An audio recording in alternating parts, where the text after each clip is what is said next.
Good morning, good afternoon, good evening. Greetings to you from wherever you're watching from and whatever the time is there. My name is Annabelle Benson. I'm the general manager of Corinthia Villa Hotel and I am your Hospitality Edge coach. Hospitality Edge is basically a platform where we share ideas, knowledge, skills, tips, just generally everything you need to know about the hospitality industry. However, even if your organization doesn't fall under the hospitality industry, or you deal with people, you deal with customers, you deal with clients, you have staff, I can assure you that you'll benefit a lot from the tips and the knowledge that we share here. Today, I'm dealing with a topic that has to do with the staff in any organization, but of course, the hospitality industry, and that is stress management tips for hospitality staff. Remember that the body that does the work needs to be okay. Somehow, there's just this general expectation for hospitality staff to be up and doing at all times, available at all times. I've had people call me as late as 3 a.m. I've had people call me as late as early as 6 a.m. and they just want to be attended to. So there's just this notion that hospitality staff should be available at all times, that we work 2-4-7. I remember a particular day, I told a particular client that I was in church and she was surprised, like, you're not at work? And I'm like, I can't be at work 2-4-7. However, if you're not careful, you will burn out as a hospitality staff. If you're not careful, you will stress out. So today, we're going to share a few tips on how you can manage stress as a hospitality staff. The first one is start your day right. It's very important to start your day right. How do you start your day? Do you start with prayers? Do you start with a confession? Do you start with a declaration? Do you start with a devotion? Do you start with words of affirmation? How do you start your day? What do you eat in the morning? How is your mindset? How do you prepare yourself in the morning? So that's the key factor to having a good day as a hospitality staff, the way you start your day. So ensure to start your day right. If you start your day with prayers, ensure you wake up and pray. Ensure you wake up and declare words of affirmation. Whatever it is that works for you and gives you a great day, ensure to start your day right. The second point is stay organized.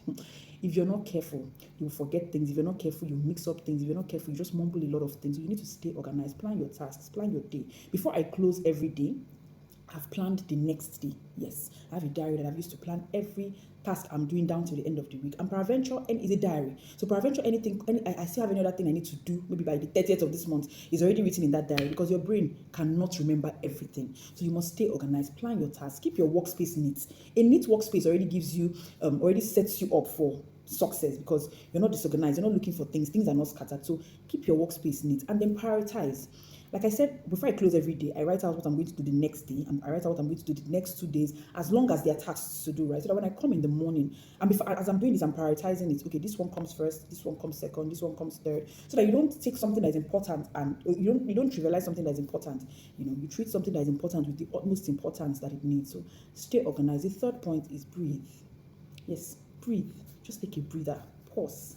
Sometimes this job can get overwhelming. Sometimes it's the guests. Sometimes it's your boss. Sometimes it's your colleagues. But just breathe.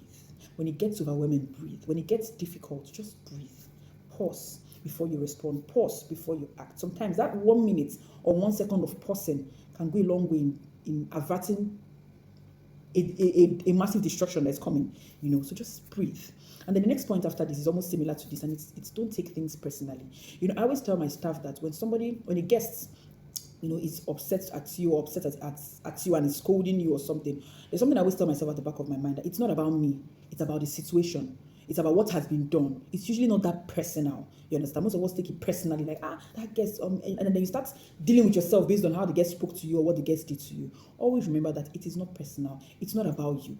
It's about the situation. It's even about the guests sometimes, because there's some people that are just naturally rude. There's nothing you do for them that you do for them well. So they're naturally rude. So if they speak to you like that or if they do anything to you, just know that it's not about you. It's about them. It's about the situation that's frustrating them. So don't take it personal. The next point here is ask for help. A lot of us want to be jack of all trades, master of none. Let me be seen as someone that is doing all the work. No, ask for help. I'm a stickler for teamwork. I'm a stickler for, if somebody can do this, if somebody can assist you to do this thing, why not? I'm a stickler for teamwork. So because it reduces stress. Don't struggle alone. If the thing gets difficult, ask questions. If the thing gets difficult, call for help. Don't try to do all alone. You will burn out. You will be stressed unnecessarily. And then because what made me talk about this topic specifically is that you find out that people work in the hospitality industry, and after just a few years, it looks like either the person develops one illness, dies, something. That's because we don't take care of ourselves. We don't take care of our health. We don't prioritize ourselves, basically. So please, ask for help. The next point is take short breaks. You see, a 5 minutes pause, a 5 minutes putting your head down, a 5 minutes laying your head back, a 5 minutes just pausing, you're not doing anything, you're not working, you're not doing anything, can go a long way. Our job can get very demanding, and if you're not careful, you wouldn't have time to rest. I have the privilege of having my office to myself. You might not have the privilege of having your own office to yourself. Just a little putting your head down. Sometimes back in the days when I didn't have my office to myself, I'll go to the restroom. Yeah, I'll just sit down in the restroom as long as I'm using the restroom, and I'll be there for 5 minutes. I'm not doing anything. I'm resting. Because I might be in my office resting, and then my boss comes in and thinks that, this one is sleeping on duty. I'm just giving you the tips, the scope. This one is sleeping on duty. She's not a serious person. So I'll take myself to the restroom and I'll relax. Or I'll quickly get to any other corner. You know your organization better. There must be somewhere that you can just go and take a 5 minutes rest. It's encouraged. I'm not the kind of boss anyway that will see you resting. I'll tell you why you resting, sit up. No. I believe that people should take that rest, that short break. There's this thing that's called a power nap. It's not long, it's just about 5-7 minutes. When you have it, you'll be rejuvenated. There are times in my desk can get really busy, but there are times I'll literally lock my door and rest. 5 minutes, I'll still hear people knocking. Oh, where's Jen? Where's Jen? I'm resting because I don't want to burn out. So please take short breaks and rest. Then the next point here is practice patience. Remember that everybody is different. Every human being is different. Like I said in previous videos, the way you dealt with guest A cannot be the same way you deal with guest B, guest C, guest D. Human beings are different. We have different temperaments. We have different kinds of human beings. So you must learn patience. Practice patience. Stay calm at all times. Stay empathetic as well, because people have different things they're dealing with. I mean, they just want to point on you, basically. So practice empathy and practice patience. Stay calm. The next point is stay hydrated at all times and ensure to eat well. Eat healthy. See, if you're not careful, you will burn out. Most hotels provide meals for their staff 2 times a day, once a day, and all of that. Eat healthy. It's not everything they give you that you eat. Ensure that what you're eating is healthy. Yes, very important. Stay hydrated. Drink a lot of water. I've worked in this industry for years. I can tell you that you can burn out. So you need to refuel. Drink a lot of water. Eat healthy at all times. Ensure that you're okay. Because if you're not okay, let me tell you, I always tell my staff something. It's 1 minute silence. And guess what? I've calculated 1 minute silence everywhere that we have done 1 minute silence for anybody all over the world. It has never been up to 1 minute.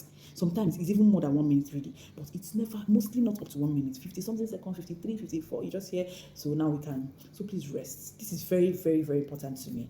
For the sake of time, I'm going to end this video here so that I don't make it too long. But there will be part 2 to this video because it's important, like I said earlier, that the body that does the work is okay. That's basically what it is. You need to be okay. It's not about the job. It's not about your boss. It's not about the guest. You as well need to be okay.